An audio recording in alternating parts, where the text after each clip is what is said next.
Today I'm going to look at an amplifier that could very well outlive you. The question we have to ask ourselves though is, are we content to listen to one component for the rest of our lives?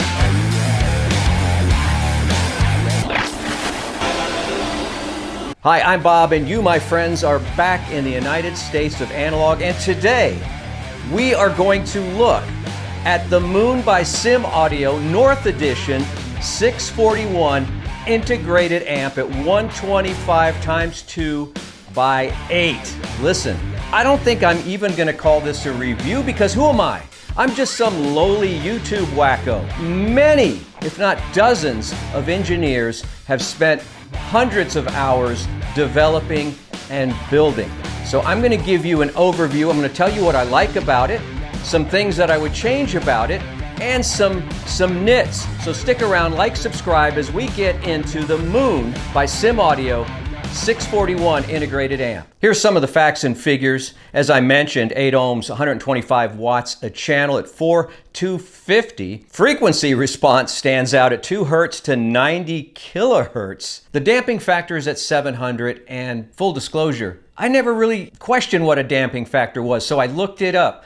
Basically, in a nutshell, Reader's Digest version, it's how fast an amplifier can stop a speaker from moving when there's no longer a signal. I think I nailed it right there. And that probably impacts the timing and the dynamics and the speed of the whole situation. I told you this wasn't going to be a review. The 641 weighs in at a hefty 57.5 pounds, which every Target associate knows is a team lift. I assume that if you have $11,000 to spend on an integrated amplifier, you're probably already scoping this out. You're probably already in the Moon universe. You know, for $11,000, you could get a 2016 Veloster Turbo with 90,000 miles on it. All right, maybe you're better off with the Moon. 11,000. That's a lot of scratch. As it's not really a household brand, I've owned Moon in the past. I've been the owner of a Moon Ace, which is a streaming integrated, which was rather nice. Super clear, streamer worked great, powerful. It sounded great. It wasn't crazy about the looks necessarily. It was kind of plain, you know, it was kind of plain looking, but it delivered. So I'm familiar with Moon. They're from Canada, and they do extremely solid builds. In fact, the 641 is a solid performer, not just in the sound department, but solid in its construction, all right? This thing is built like a Sherman tank and weighs almost as much. And like I said, it also has a solid price tag, $11,000 US. On the front, on the left side, it has 4 buttons, a standby, a mute, and input. You can go either way to select the inputs. Then you have a setup button and an OK button and a ginormous volume knob. Nice knob feel. In between, you have a beautiful OLED screen, and we're going to talk about that. That's one of my nits. That's one of my major concerns with this unit. It's a nice OLED screen. It's nice and big, but what does it really do? We'll get to that in just a second. Let's go to the back. Super duper heavy duty speaker terminals. I don't think you've ever seen anything like this. If you're doing bare wire, you've got to do it from underneath. Took me about a half hour to figure that out. Now, this is a dual mono setup. This amp, here's a look at the insides. It's beautifully constructed. It's a work of art. Dual mono design, perfectly symmetrical. Look at those transformers. I just want to hug them. They're kind of big. I'd need big. So everything on the right side is duplicated on the left. Let's do it. You got line out, you've got balanced in. You have 4, 1, 2, 3, 4, A1 through A4 single-ended RCA inputs. There's a power switch, there's a fuse there, the AC input.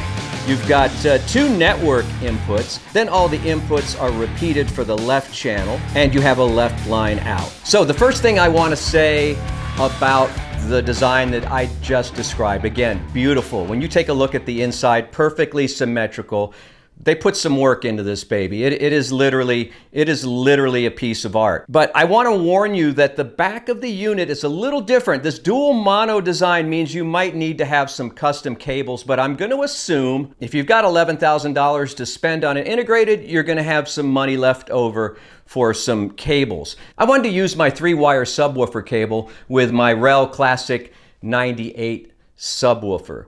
But the way that the 3 wires were coming out of a kind of a rubber grommet or whatever, I couldn't stretch those wires far enough to make the high-level input connections, and I didn't really want to cut into that. So I ended up just doing a kind of a line-out situation to that subwoofer. It might not have been ideal, but you may have similar problems with cabling. You're probably going to need individual cables.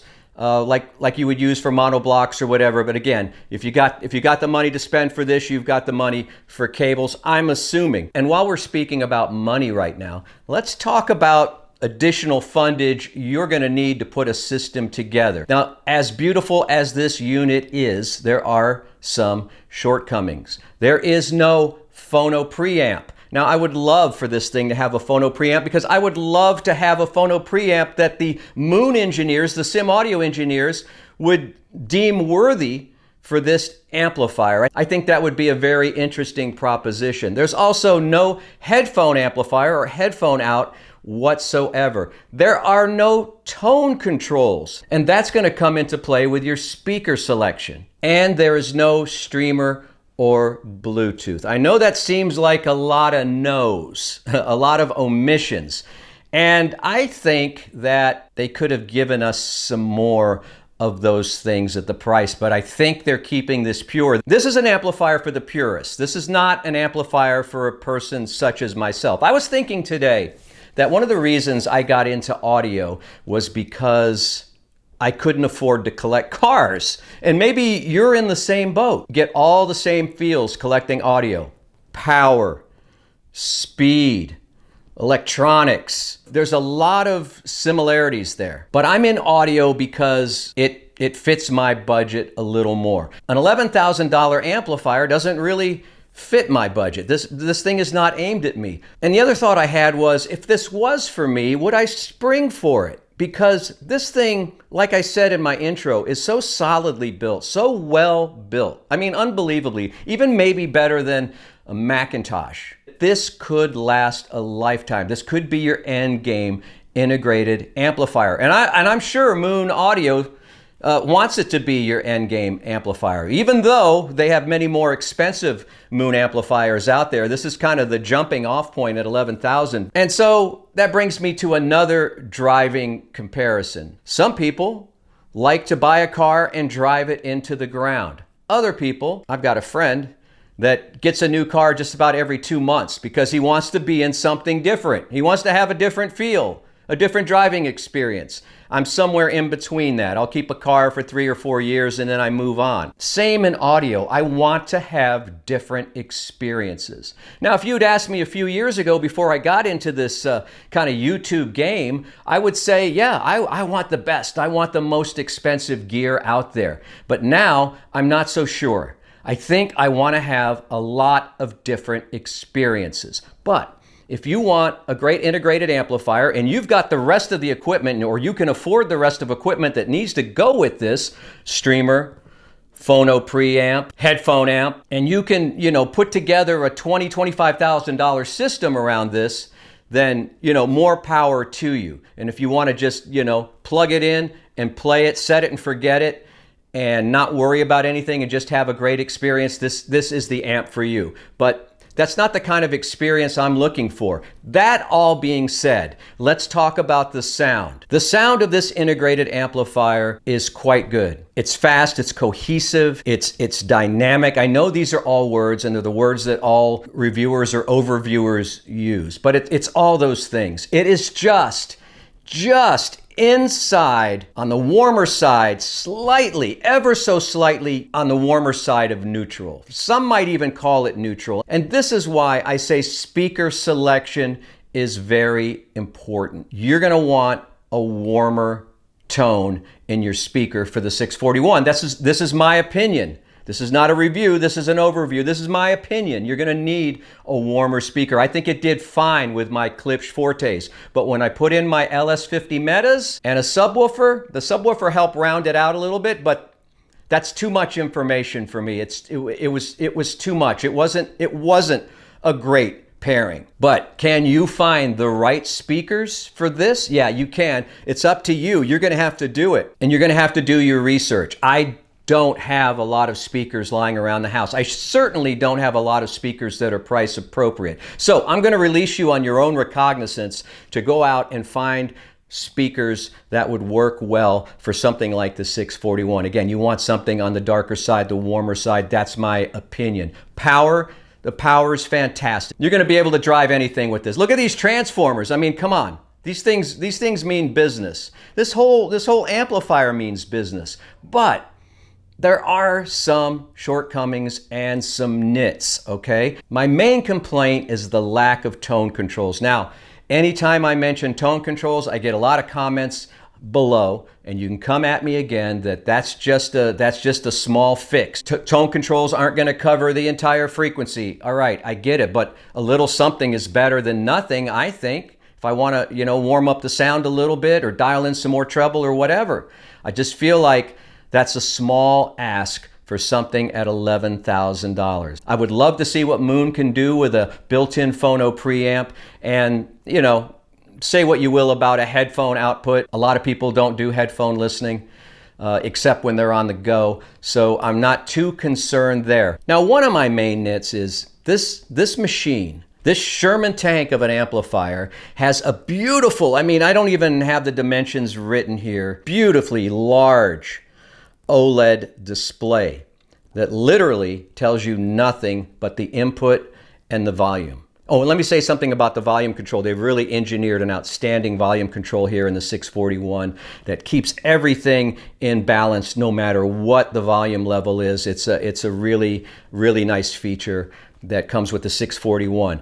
But the display itself really just has a little blue background. It just gives you the volume and the input, I believe. If I remember, and I don't have it in front of me because the thing is too heavy to bring down here. You're gonna need a solid shelf to put this on, something. And especially if you do what I did and paired it with the $13,000 681 network streamer / DAC. You're going to need a solid platform. That's another thing too. With something this heavyweight and sturdy is that there's going to be less resonance, less vibration. This thing's not going to give you those issues, and everything's beautifully separated inside of the amplifier to minimize any kind of noise or interference. So this amp has a lot of things going for it. I've given you a lot of, I don't want to call them negatives, but nitpicks in a way. I believe at this price point they could give you more, but that was their choice, and they're certainly entitled at Moon not to give you those things. But back to the display, some of this would be nice. And I know that's superficial, but what would it take to give me something to look at? Pictures of the Swiss Alps, I don't know. I'm coming off the top of my head here. You've got that beautiful display real estate, and you're not using it to maximum effect. Again, my opinion, not a review. This is an overview, sounding like a review. But I have no place really reviewing something of this stature. I don't have the price appropriate speakers. I kind of do. $5,000 Klipsch Fortes, probably price appropriate, but maybe some Kef blades would be more like it, or something like that, or some Focal towers. I'm assuming a Focal towers would be rather nice with this amplifier. Oh, I forgot one of the key selling points, at least in the marketing materials, this amazing heavy-duty remote control.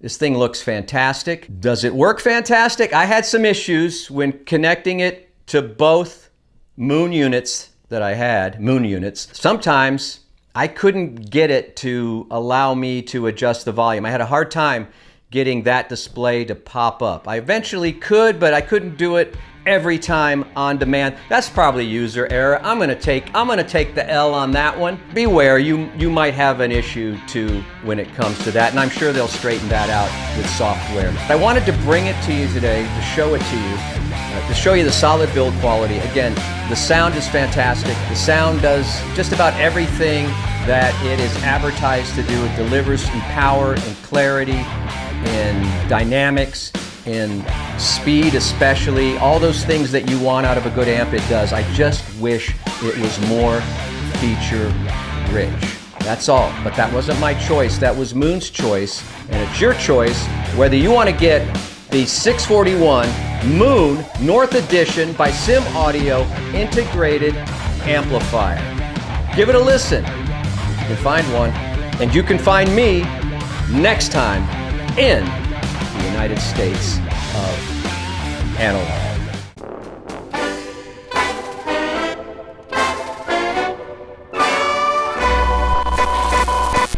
Man, can you imagine $11,000 plus probably a $5,000 turntable plus a $2,000 Phono Preamp from, you know what, I'm realizing I'm not a big system guy. Where's my little WiiM amp? I'll just take that and be on my way.